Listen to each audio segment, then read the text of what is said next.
I am here with Tori, and Tori and I today are going to be talking about some amazing info that we came across when it comes to what DIYers are doing to be able to address allergies. And Tori, I thought maybe we would start this call and you could just introduce yourself for everybody.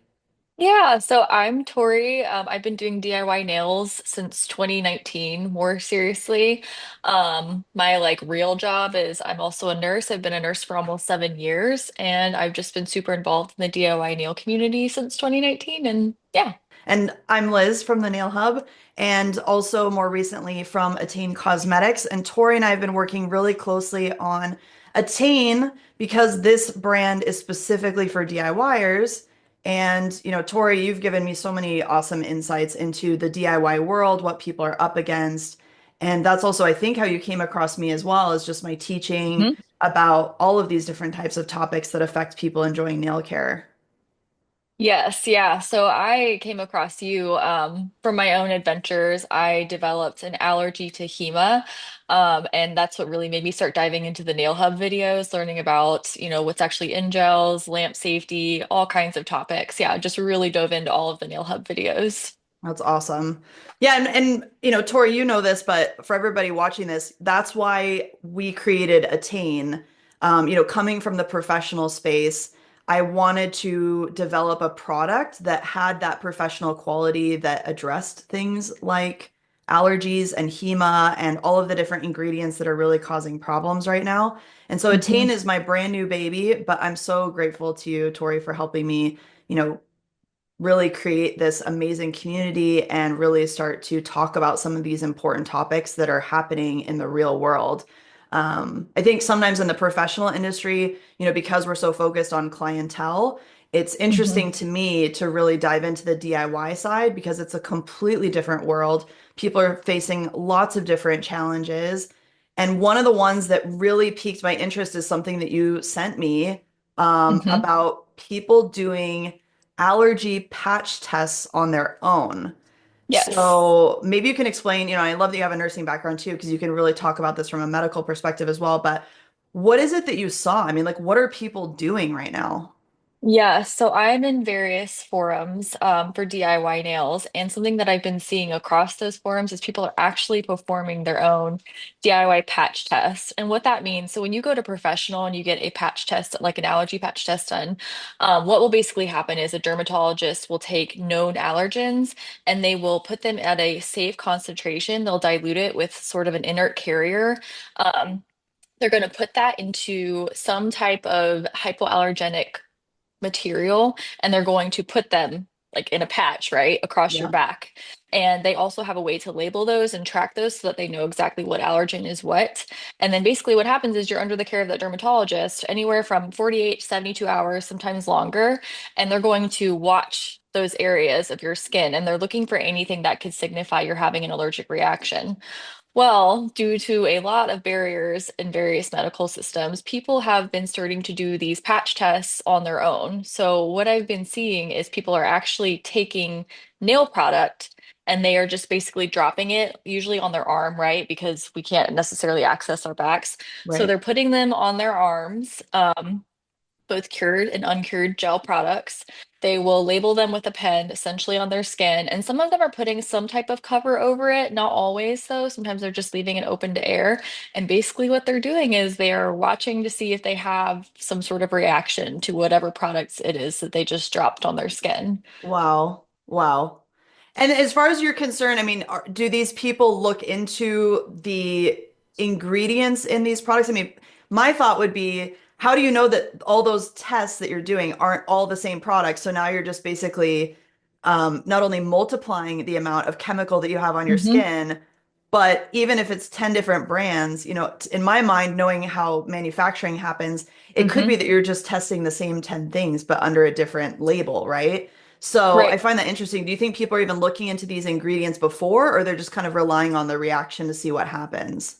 I think basically what they're doing is it's all over the internet, right? So if you go on TikTok and you just type in like a gel allergy, immediately people will villainize HEMA. And that's what they're kind of looking for. They don't actually kind of dive into all the things that you can be allergic to in these Mm, ingredients. It's kind of like I'm just going to basically like I want to use this brand, and this brand, right? So I'm just going to take those brands and just put them on here. And then also I'm going to take a brand with something that I think I might be allergic to, HEMA. And if that gel contains it and I react to that, then I must be allergic to the HEMA, right? mm, So they're not necessarily looking at it how a dermatologist would or a medical professional would performing a test where they're actually isolating ingredients. Yeah, you're just putting a whole variety of ingredients in one spot on your arm, and you don't actually know what you're going to be allergic to in that instant. And to your right. credit, a lot of gel brands have the same ingredients. And if you're not actually looking at that, you think you're allergic to all these things, but really you might just be allergic to the same ingredient or ingredients that are in those same 10 brands. Yeah, it's crazy because you're not really able to do that whole process of elimination. But I mean, Yep. beyond that, right? You and I were talking about this a little bit before, which is to me, you're exposing. So if you are allergic to one of these Mm-hmm. things and you're Mm-hmm. constantly doing these kinds of tests to just figure out at a high level what brands are you can or cannot use, Mm-hmm. I mean, you're directly exposing yourself to those allergens repeatedly Mm-hmm. through doing this, right? I mean, like totally uncontrolled, not diluted, not being focused on or singled out or identified properly. I mean, to me, and are these people also hold like wearing them for 72 hours, like 48 to 72 hours, or? No, there's not really, for those that have done a little bit of research, you can kind of tell who's done a little bit more research into how a patch test is actually performed versus those who are just winging it. They're not necessarily watching it for the full amount of time. So the reason why a doctor likes to give, typically 48, 72 hours, sometimes longer, depending on the individual, is because reactions can also be delayed. Mhm. So you actually might be like, oh, after 24 hours, they're like, I'm good. I didn't see anything. They wash it off. Or what I've actually seen too is kind of premature removal because they do start having irritation or a Mm. reaction. Yeah, like And that's a itchy or whole, something. yes. And that's a whole nother thing too, is the real reason why a medical professional trained needs to be the one looking at it because there is also a difference between skin irritation versus a true allergic reaction, right? So if you're taking nail products, which it'll say on almost every label, may cause skin irritation. Do not put directly on the skin. If you're Right. just putting those right on your skin, like you don't know if you're actually just causing minor irritation or something that's a true allergic reaction. Yeah, that's interesting. I think to me, it also speaks to people just not understanding where allergies come from, and Right. how you develop an allergy to some of these nail products. I can understand as someone who's just experiencing the reaction, you would think about it very externally, right? You would just think about, oh, my Hmm. skin is getting irritated by this Yes. product. Similar to like you try a skincare that, just doesn't work well for you. Maybe you Right. break out a little bit. So everything's thinking about external, very high level, but I think it's important for us to point out more about where these allergies are coming from. Hmm. And, from my experience, what I like to teach people about is everybody has very unique immune systems, right? But our Hmm. bodies in general, I would argue that most people's immune systems, most people's bodies, they don't like things called overexposure. They don't like being exposed to the same Correct. thing at very high levels for prolonged periods of time. And to your point, it can be delayed, it can be cumulative, it's things that kind of build up. I think it's important to call out that these reactions can also be things that were developed over months, over years Hmm. of exposure to a given chemical. And it has to be something that really gets into your body. Hmm. So, once you get it into your bloodstream, your body kind of identifies it. And then that's when your immune system starts going, there's something foreign here. I don't know if I like this. I'm going to put a little marker on it. Like, I don't like this, right? And as you Yep. continue to expose yourself to these things, pretty soon your body goes, I really don't like this. And that's when you start getting those manifestations on the outside, which are things like contact dermatitis, right? Which Hmm. I see people using that hashtag all over social, contact dermatitis, contact dermatitis. But what people don't understand is like what you were saying, you can have just a simple allergy reaction on the outside of your skin, like Yes. irritation, Yes. or it could also be something where you don't see anything on the outside necessarily, but your body is still having that overexposure, that heightened immune system response. And so this is where I think people need to understand, like just because you get irritation on the outside doesn't necessarily mean you actually have an allergy to something. True. And Hmm. the opposite is also true. You could actually have a very severe allergy to something, but it's not quite manifesting in a way that you can notice yet. And you keep exposing yourself to these Hmm. chemicals that eventually can lead to really severe reactions, right? That can go really deep in your body. Yes, yeah, the process you're actually describing is sensitization, and it's really interesting because you made such a great point. You actually, so many times I see when they get to the point of wanting to do these like self-patch tests, it's because they'll say, I have been doing nails for 2, 5, 10, 20 years and I've never had a problem. And then all of a sudden I'm having itchiness, bumps, these just really uncomfortable swelling. And they're like, and I don't know how that happened. It came out of nowhere. And Mhm. to your point, you just said it, you're right. Your body kind of does a good job of hiding things for a while, or it's just not manifesting as an external sign that we can see. And it's really also alarming because people doing these patch tests, what they're not realizing is they actually are also starting to sensitize themselves. So things that they might not have been allergic to before, because they're putting it in uncontrolled concentrations on their skin. Now their body's doing exactly what you just said. It's like, ooh, I don't like that. I'm going to flag that. And then later on, they actually end up developing more allergies to more ingredients because they were exposing themselves and sensitizing themselves to it. Yeah, absolutely. And I think it's also important to understand that it's not just HEMA. I know HEMA is one of the Right. main things that gets talked about right now. There's always like a Hmm. scapegoat for any conversation Right. that happens. But there's a lot of other ingredients that can happen inside gel nail products. And there's a lot of alternatives to this, which I also wanted to call out because there's a lot of brands who have seen these conversations happening on social media and they immediately will either remove HEMA or put HEMA in a different format, whether it be a dimer, which is two molecules together, or like two monomers together, or an oligomer where it's multiple monomers, chained together, right, to help make it so it's less likely to be absorbed by your body. Hmm. But the HEMA free thing that's happening more recently, where I just see people going, oh, this is HEMA free. I can obviously use that product because I'm probably only sensitized to HEMA.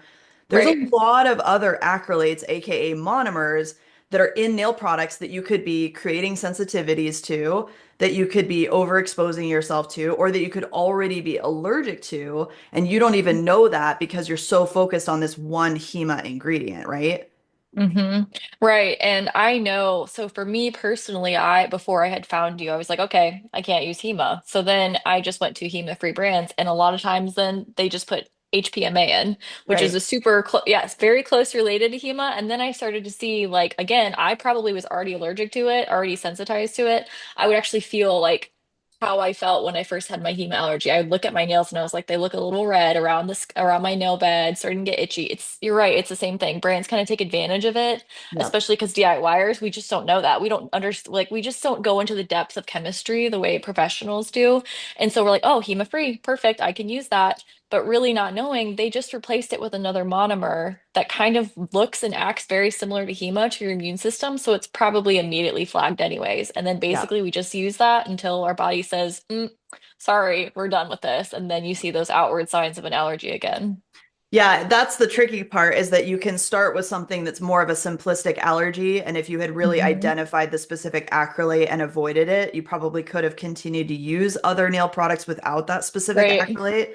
But if you guys are, if DIYers or anyone, I mean, the professional community alike, there's very little insight or education that focuses on these kinds of conversations. And Right. there's very few people being vocal about it because there's just a lot of unknowns right now. And we're trying to see, is this something that's happening because of misuse where people don't understand how they should be handling these products or applying them? And then there's also this element of, maybe we should actually look at more of an in-depth chemistry education, really teaching people about what to look for. Maybe that helps people navigate purchasing decisions a little bit better.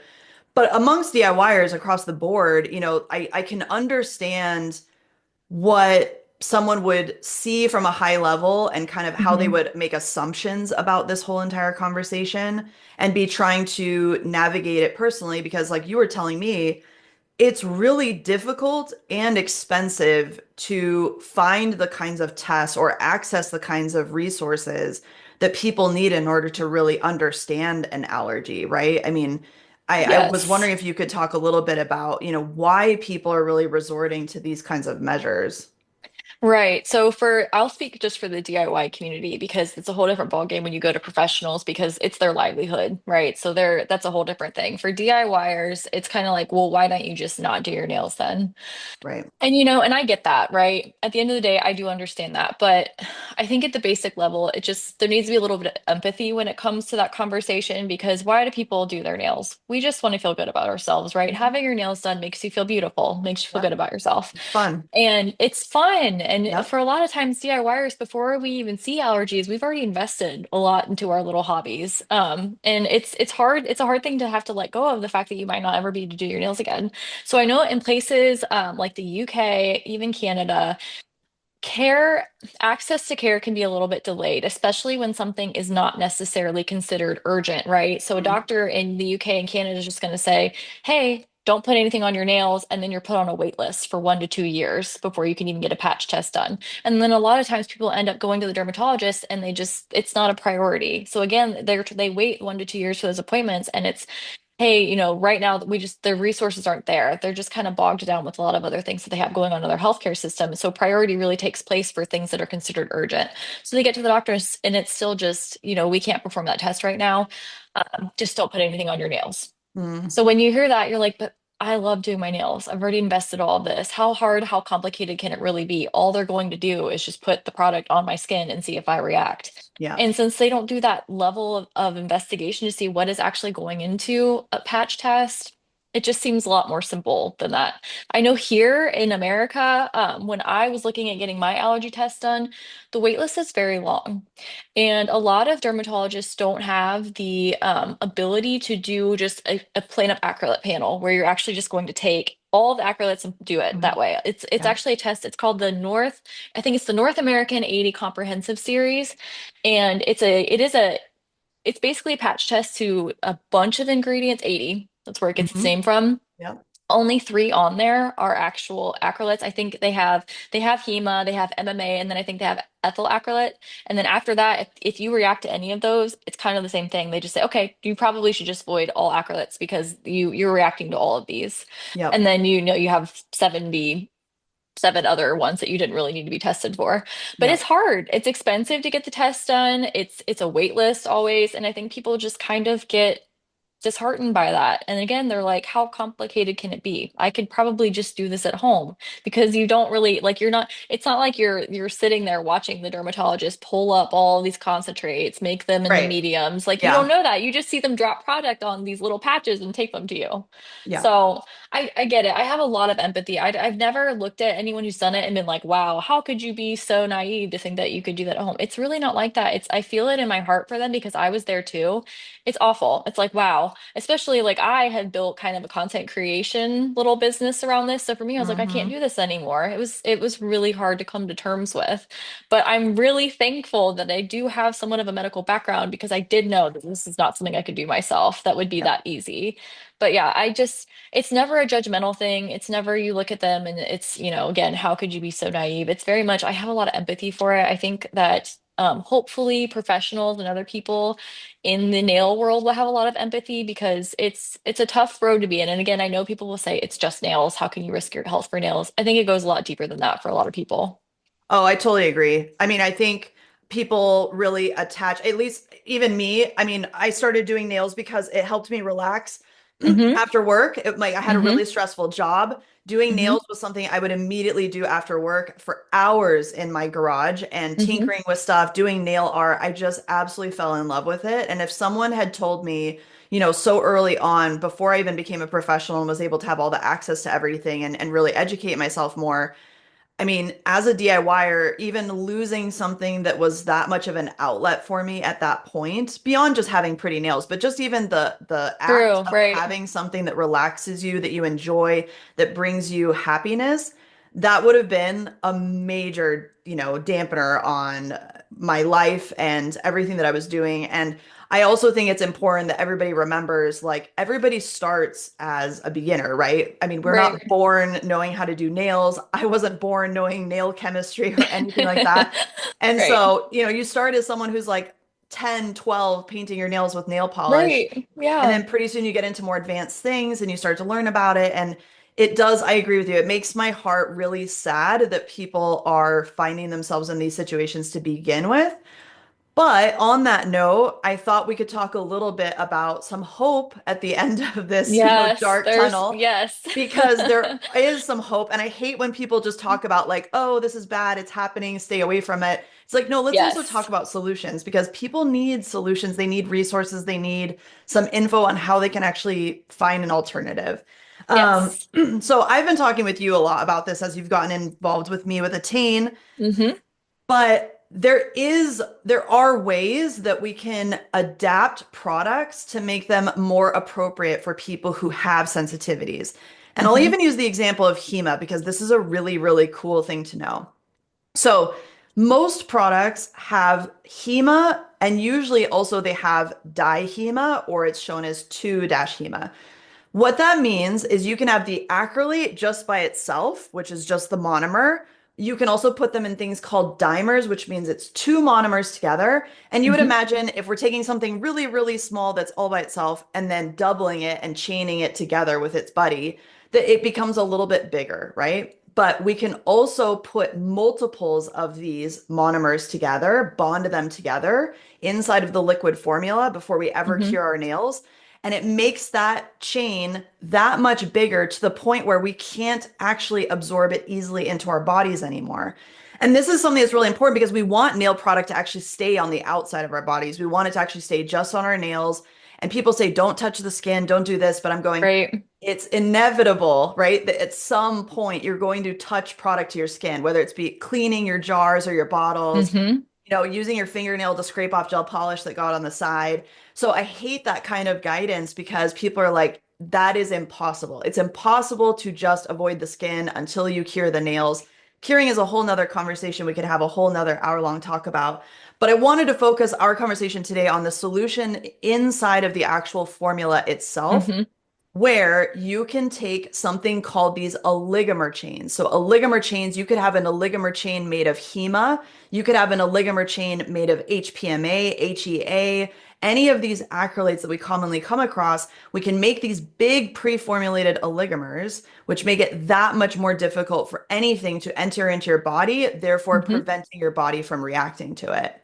So these are great ways to find products, or this is a great feature of awesome products that people who already have allergies or people who are really scared about developing one, Hmm. they can actually choose products that have this oligomer-based formula that no longer has the monomer format of HEMA, no longer has the dimer format of HEMA. And Hmm. this really, to me, makes it so that it's not just about avoiding HEMA, it's actually about looking for brands that only use this oligomer-based format. So I'm going to include like a little overlay for this call because it's important for people to get a visual on what this looks like. But the other thing too that people can look for is you can look for ingredients that are BIS, Hmm. BIS dash. And it's important for people to understand you may see BIS dash HEMA. You may see BIS dash HPMA. So this is Hmm. something that gives you an idea of are they using oligomers? Are they using dimers or are they using monomers in the formula? And I Hmm. would recommend that anybody watching this, obviously our guidance would be don't do patch tests at home because Yes. probably exposing yourself to things that you don't realize you're exposing yourself to, and you could be making something way worse than maybe you're already starting with. But I thought it would be important for people to even just have a little indicator of like how things can differ. And that's also why I'm really excited that you're working with me on Attain because Attain is an oligomer based formula. And you haven't had any Yes. reactions to it since you started using it, which makes me so happy. So I wanted to give people a little bit of insight into the actual formula itself can be adapted by really responsible manufacturers to make sure that there's this option for people that already have a sensitivity or are really scared about developing one. Yes, and you bring up such a good point because no one was having that conversation before Attain that I saw for DIYers. No one was having that conversation for DIYers. It was pretty much, hey, all these ingredients are really bad. Don't use any of these. And then we were like, okay, so what can we use then? And Right. everyone was like, well, these are all for professionals, so actually don't touch these. You can't use these. We don't want you using these. So then it was like, well, then what are we left with? And instead of just, you do see that all the time on social media, all the time. And people, I mean, it is a good thing because people do call it out when people are using brands that have a ton of HEMA, all the other ingredients that we've talked about in them. They are saying, hey, you don't want to get that on your skin. So there is a little bit of awareness there. However, I think the conversation, which Attain did, shifted from, hey, whatever you do, do not get it on your skin, to why don't we make it so that if you do get it on your skin, it's not the end of the world? Right. Why don't we just make it safer? And no one, for whatever reason, was thinking of that. Like, hey, let's just make the product safer where it's not the end of the world and you feel like you have to dunk your hand in acetone if you get a little bit of product on your skin. It's like, let's just make it so where if you do get it on your skin, the chains are so big that it's actually not being absorbed by the skin barrier the same way that a monomer-based formula would be. That's right. That's totally right. And I believe that we need to have room for human error because if you're You have starting to. out as a beginner, especially, right, you Right. need to have that forgiveness factor. And even Hmm. me, like, I mean, doing nails day in, day out as a professional, even in the professional world, you're handling product probably 7 to 10 times more frequently than a DIYer would. And Right. you need to have a product that is forgiving in that sense, where if you Hmm. do accidentally touch something, if you are accidentally getting stuff on your hands, that you have that assurance that the actual formula itself has been well thought out to give Yes. you that forgiveness to help prevent that absorption. And that way, and also, leading into kind of a curing conversation that we'll have in the future, it also makes things cure better. It makes things cure Hmm. better with lower heat, with lower issues. So, this I think the identification of solutions that we can have inside of formulas, which not everybody is willing to do because it is expensive, it is Yes. laborious. It takes a very responsible manufacturer to really look at these things. But I at least want to leave everybody with the idea that there are companies that are Hmm. focused on this conversation. Attain is one of them. And, I really want us to truly work on Attain being a great resource for people who are trying to navigate all of these challenges. Absolutely. And that's why I was so excited to start working with you on Attain because I mean, I bought the kit before we even started talking because I was like, you know what? I believe Liz has been such an advocate for the individual and having safe products on their nails. And I've watched so many of your videos and I just knew that anything that you had developed, I could trust because you have always been so inquisitive. You've always pressed for the why. Yeah. And I was excited. I mean, when I first got the Attain kit, I was really excited. And it was a relief to know that I could put something on my hands that wasn't going to, like, I had to sit there and sweat for the next 24 hours to see if I was going to break out. And then after that, I was like, more people need to know about this. And working with Attain has been amazing. I am so excited for the future of Attain and everything. Me too. All the research that you put into it has just been awesome to see. Well, I really appreciate, all your insights, all the help you're giving me and all the support you're giving me with this. And I really hope that anybody who watches our conversation today really understands that we are available as a resource, that we are a company Hmm. that actually cares about this conversation. And, I wanted to leave everybody with something that you and I also developed recently, which I'm super excited about, is we actually have our own Facebook group now, beyond, our Instagram, beyond our YouTube Hmm. channel, beyond all the products that we offer. I wanted to really have a community, and you know how Hmm. important it was for me to really work on building a community. It's something I've wanted to do for years, and I never really felt confident doing it until I met you. So I think it's totally meant to be. Hmm. But we do have our own Facebook group. So it's called the DIY Nail Hub Facebook group. And this is a great community that we are building right now that is really dedicated towards these types of conversations, making sure that people have that why behind everything, that fundamental education, and also being able to ask questions and navigate these things in a zero judgment place, right? I mean, I don't want people to feel like they're being judged by the professional community, that they can't get access to high quality products. As someone Hmm. who's worked in the professional industry for almost 15 years, I wanted to bring all of that expertise to people in the real world who are going through these things day in and day out.